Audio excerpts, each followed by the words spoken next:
ఒక స్మగ్లర్ పాత్రలో పాత్రలో ఉండేటువంటి ఒక స్మగ్లింగ్ చేసేటువంటి హీరోలు పోలీస్ అధికారులను పోలీస్ స్టేషన్లలో బయట బట్టలు ఇప్పేసి నిలబెట్టి యథేచ్ఛగా స్మగ్లింగ్ చేసేటువంటి సినిమాలకు మాత్రం కేంద్రం నుంచి అవార్డులు వస్తున్నాయి. ఏం చేయాలి? ఇలాంటిదైనా మీరు ప్రోత్సహించేది. ఏ సినిమాను మేము గౌరవిస్తాం.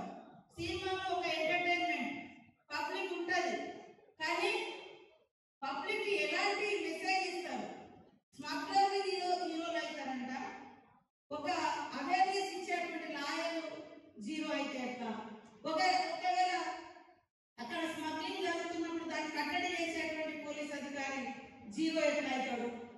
ఇది సమాజం ఆలోచించాలి.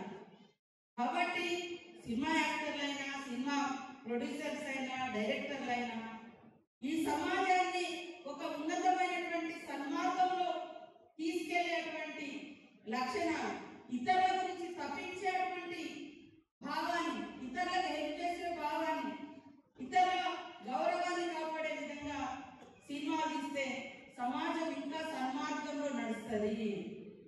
అదే మరి వేరే ఆలోచనలతో పోతే, నిన్న ఒక అతనట మహారాష్ట్రలో 2 మర్డర్ కేసులు ఉన్నాయి, తప్పించుకొని తిరుగుతున్నాడు చాలా రోజుల నుంచి. ఎక్కడ దొరికిందంటే మరి ఈ సినిమా హాల్ పుష్ప 2 సినిమా చూసుకుంటూ దొరికింది. అంటే వాళ్ళకు అది ఏ రకమైన ఇంకా నేరాలు పెరగడానికి కూడా ఒక మెసేజ్ పోయేటువంటి అవకాశాలు ఉంటాయి.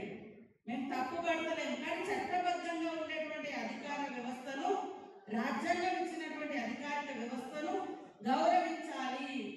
అలాంటి మెసేజ్ ఖచ్చితంగా ప్రతి ప్రొడ్యూసర్, యాక్ట్ చేసేటువంటి యాక్టర్లు అది ఫాలో కావాల్సిన అవసరం ఉంది. కాబట్టి ఈరోజు సమాజం యొక్క ఉన్నతి మనందరి ఉన్నతి, మన పిల్లల భవిష్యత్తే మనందరి భవిష్యత్తు. పిల్లల్ని సన్మార్గంలో నడిపించాలి. మరి పాస్టర్లు కూడా అక్కడెక్కడ మీరు బోధన చేసినప్పుడు మీరు చెప్తా ఉంటారు, స్మోకింగ్ బంద్, డ్రింకింగ్ బంద్, ఇవన్నీ చాలా గొప్ప అలవాట్లు. వాస్తవానికి తాగొద్దు, చుట్టూ తాగితే హెల్త్ పాడవుతుంది, బీరు బ్రాండ్ తాగొద్దు, ఇవన్నీ ఇట్లాంటి లక్షణాలు చెప్తుంటారు.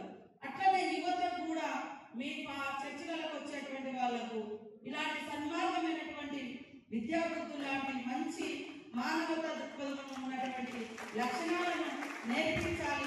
అది చర్చిలలో జరగాలి, అది మసీదులలో జరగాలి, అది గుళ్ళల్లో జరగాలి, గోపురాలలో జరగాలి. ప్రతి చోట జరిగినప్పుడు ఈ సమాజంలో ఎలాంటి డిస్టర్బెన్స్ లేకుండా స్వేచ్ఛగా మన గడ్డ మీద మనం తలెత్తుకొని తిరుగుతాం.